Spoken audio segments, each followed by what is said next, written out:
Just bring us, Ronan, if you can, up to date with what you've probably heard that side, because we're understanding, is this right, that the conservatorship, she will be able to choose her own lawyer for the conservatorship now, attorneys, you'd say. What have we heard? That's right, Emily, and that's coming out of the courtroom just now. That hearing is still ongoing in Los Angeles. There's been a massive crowd around the courthouse, politicians latching onto this moment and speaking, actually a bipartisan push, both sides of the political spectrum getting behind the idea that something objectionable has happened in the denial of this woman's rights. And one of the things we documented in this recent investigation we published, a co-author of mine, Gia Tolentino, and myself, was that for years, Britney Spears had made concerted efforts to hire her own attorney of her choosing, up to and including elaborate schemes where she met up with contacts in a hotel steam room in one case and was delivered in a Ziploc bag, a contraband cell phone. She has been trying to get in touch with lawyers for a long time. It appears now she will finally get one of her choosing, Matthew Rosengart, a former prosecutor. And we also heard from the Press Association that Britney wants her father charged with conservatorship abuse. This is something that she has now said repeatedly. We heard her say it directly in the one moment of courtroom audio that we have of late, where several weeks ago, as you mentioned, she did speak to the court calling into a hearing. Since then, they've sealed up these proceedings, so we don't have audio from today, but we have seen reports from today saying that she reiterated that request. What she said last time we were able to listen in live several weeks ago was that everyone associated with enacting this conservatorship and managing it should go to jail. So your take on this then, would you expect the conservatorship to end after all this public attention?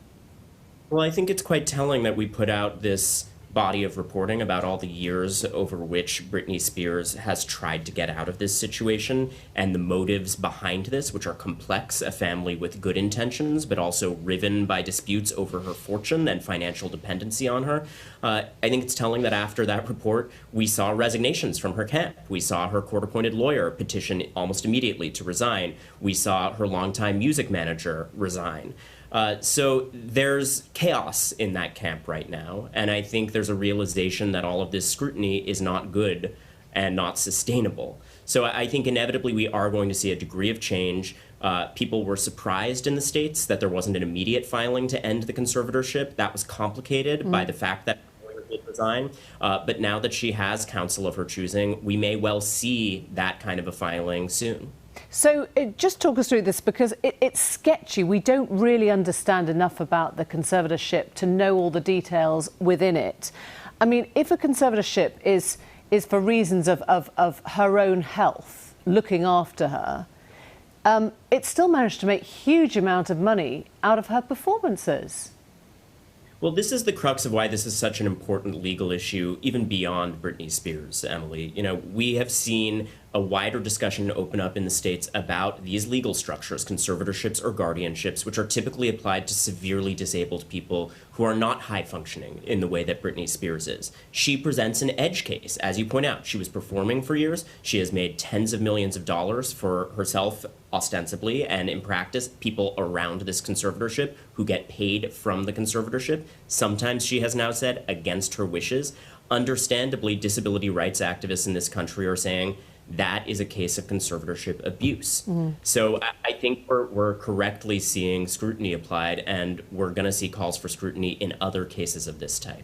And if she doesn't emerge from the conservatorship after all this with her own lawyer, using her own voice, what will be your takeaway?